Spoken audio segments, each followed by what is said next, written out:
Hi, I'm Rosie Slosick of onemanbandaccounting.co.uk, and today I want to talk to you about, are you secretly scared of having a limited company? Now, you may be thinking, why on earth would anybody be scared of having a limited company? And it's because it can feel a bit, grown up. And, when you're a sole trader or, if you haven't started a business at all, then it can, you can learn as you go along. It's more flexible, it's more free. And having a limited company can feel a bit like a legal straitjacket. Or if you're just stop wanting to create your company, create your new business, you go and look up the limited company stuff online, what's involved, and it's like too much all at once. And you may be one of those people who's gone to sort of, traditional accountant, and they've given you scare stories about, if you don't have a limited company, you're going to lose your house and, all that kind of stuff. Whereas, actually, it doesn't have to be like that. It's about choosing the right structure for you. So, are you secretly scared of having a limited company? So, number one, you're sabotaging yourself. You're not doing tasks that would help grow your business to the point where or maybe even on your goal list, where actually it makes sense for you to explore having a limited company. So, for example, you're making about £40,000 a year profit in your business, or if you have a job and a business, or you have a job now and you're wanting to create a business, then that's actually all your income included. And this is partly because of what's tax efficient or not. But that's one of the things to look at. So if you already have a business, somehow you're not doing those tasks, somehow it doesn't happen, you're not sure why. This could be one of the reasons you're secretly scared of having a limited company. So go and have a look at it. Take yourself to somewhere where you're really relaxed. For example, I'm on holiday. You might just want to go to your local tea shop. Good excuse to have a holiday though. And just somewhere where you're really relaxed and just, to hear, are you really, really scared or not? Find out what's at the bottom of it and then take the first step of action to take yourself beyond that. So, number two is, I've forgotten number two.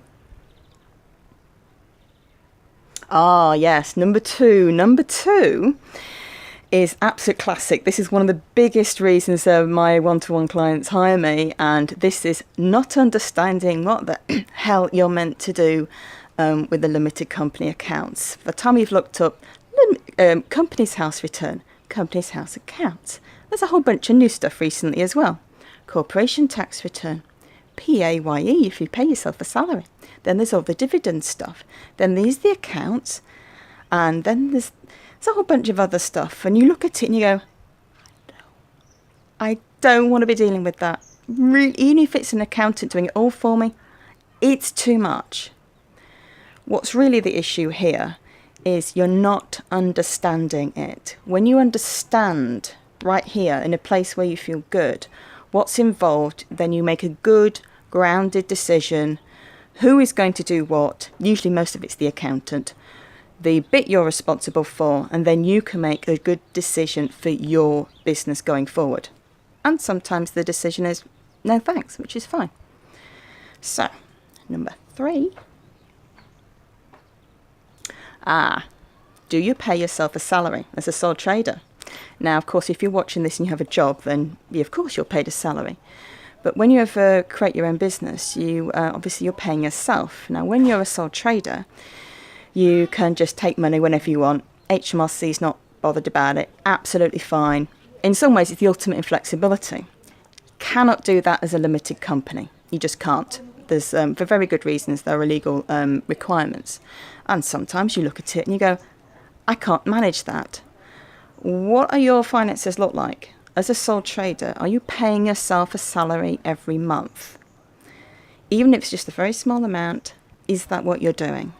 And you can build up if you're not comfortable with it. You don't, again, as a limited company, you don't necessarily have to go from erratic all over the place sole trader to something really, really concrete that you're not comfortable with.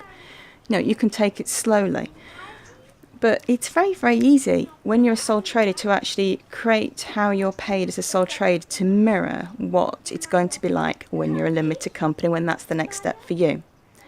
But are you actually sabotaging yourself? And are you secretly scared of having a limited company just because you don't understand and you don't have a plan to take you to the next step? That's all it's about. So if you're wanting to take it to that next step and you're interested in working with me one-to-one or as part of my Demystify Limited Companies Mastermind and Retreat, it's not here in Turkey, but it's in a beautiful place in the Sussex countryside, which is just as gorgeous. Then there's a link on the screen there. And there's also one in the description.